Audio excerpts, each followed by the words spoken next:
On a lazy Sunday evening, I had no idea what to do, so I had just done the usual. I went to Netflix.com until I stumbled upon this listing and I gave a brief reading about what it said. It said an idealistic engineer builds his own island off the coast of Italy and declares it's a nation, drawing the attention of the world and the government.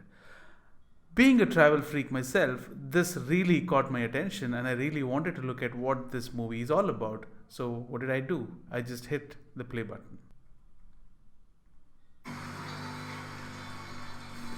But wait, I'm not planning to show you the entire movie on Netflix, but I really wanted to talk to you about what intrigued me about this entire story. This story took place in the 1960s. An engineer called Giorgoa Rosa wanted to create an island or a nation of his own without any laws and a place that ran without any rules as he had pleased. So this was his call, freedom. It was sheer madness.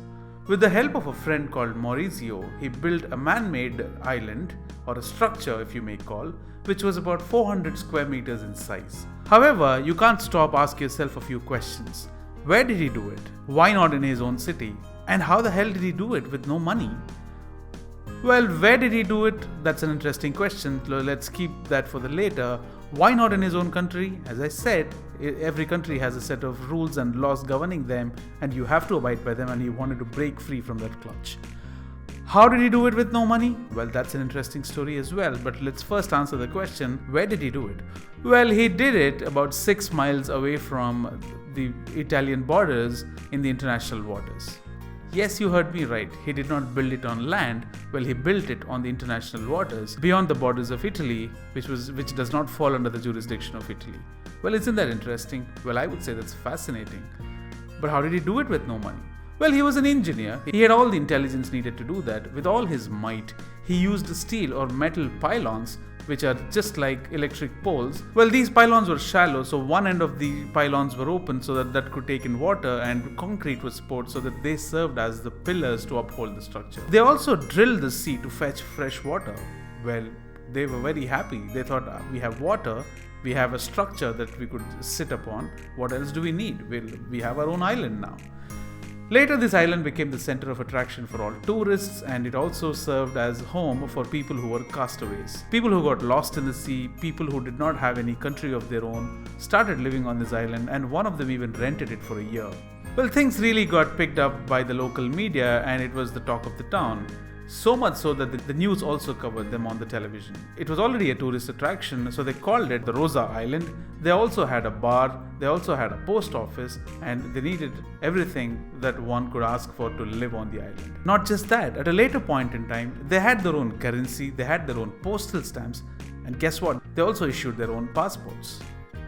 Rosa also applied for recognition as an independent nation, and he contacted the United Nations. Well, that didn't sit well with the Italian government when the United Nations contacted them and said something like this was happening right under their nose. And Italian government was fuming, and they wanted this to be gone. They wanted this gone come what may.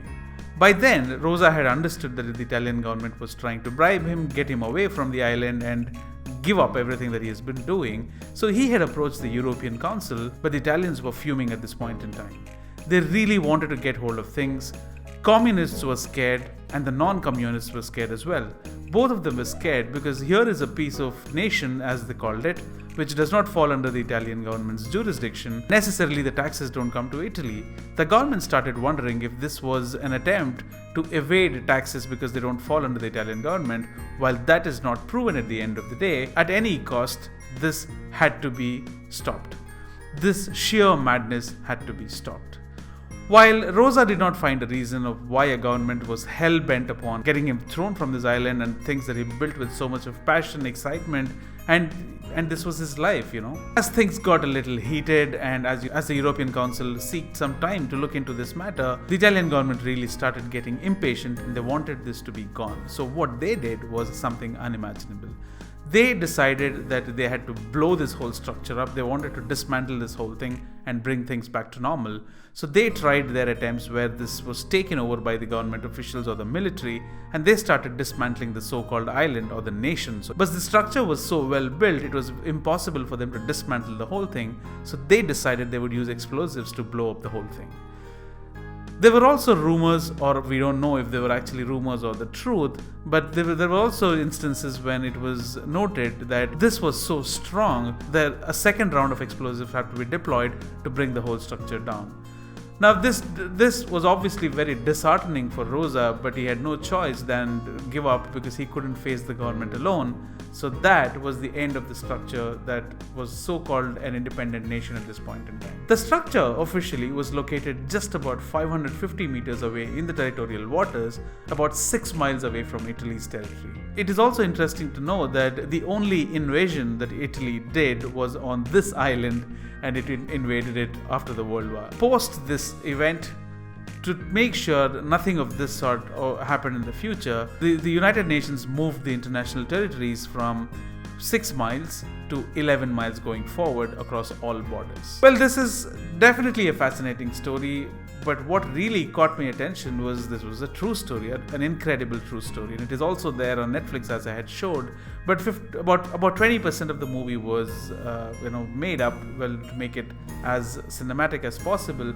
But nevertheless, 85% of the story is believed to be true, and there are a lot of reports and articles on Wikipedia that prove that. Right or wrong, good or bad, you really need to applaud this man for his vision, for really believing in what he wanted to do, and guess what, getting it actually done. All in all, this is an interesting watch if you really want to go ahead and start looking at the bizarre story that ever took place. It kind of has a unique charm because this is a story which happened in real life, and that makes it very peculiar.